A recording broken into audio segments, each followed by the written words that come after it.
Okay, so moving on to demobilization.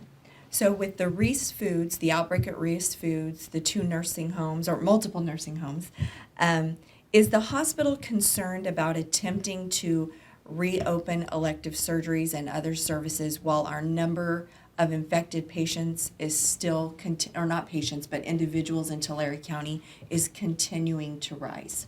Yeah, simple answer is yeah, we do remain still concerned. We are, and for the last 2.5 weeks, we have been planning for that reopening. Although I always want to tell folks, we never stop doing surgery. Kauai Delta has never stopped doing surgery. We still run 6 to 8 operating rooms all day long. We continue to do open heart surgery every day, continue to do neurosurgery and cancer surgery and trauma, and in a very, very safe way. The hospital is probably, I'd be confident in saying that the hospital is probably one of the safest places you can be right now, given the amount of disinfection that we are constantly doing, the constant hand washing, the constant wearing of the personal protective equipment, protecting the patients from getting anything, the fact that we cohort all of our COVID patients into specific areas so we don't cross-contaminate.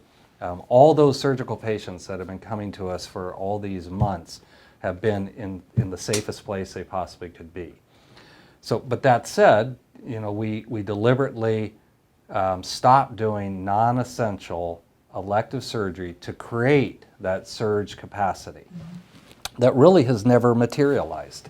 Again, we were looking at New York, watching what was happening, thinking it was just going to be a wave that came across the country, and it simply hasn't occurred.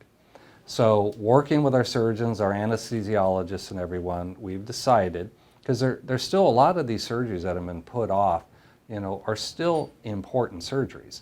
We probably have a backlog right now of about 800 cases. So patients that are looking for that, that painful knee to be replaced, that shoulder, that torn, rotator cuff to get that repaired, they're still in pain, but they've just been kind of putting up with it. We want to get those surgeries done.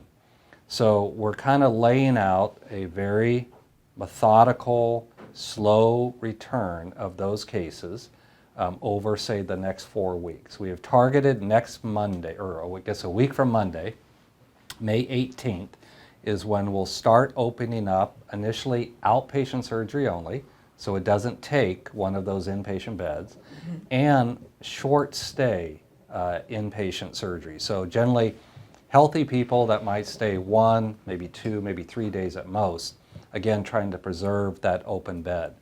So, and again, it's just in case. Right. It's just, we see the big spike, the 101, we see Ruiz Foods, we see the nursing homes, and we're going, okay, we're not out of the woods yet, so we're continuing to keep as many inpatient beds open as possible, but to slowly start reintroducing back these other services.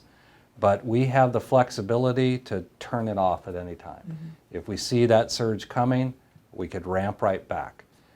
If we see the numbers continue to fall, we could accelerate the plan. But we've asked our surgeons to kind of plan for the next 4 weeks and to do it again in that the patients that would stay the longest occupying a post-surgical bed would be the last wave that would come on. Okay.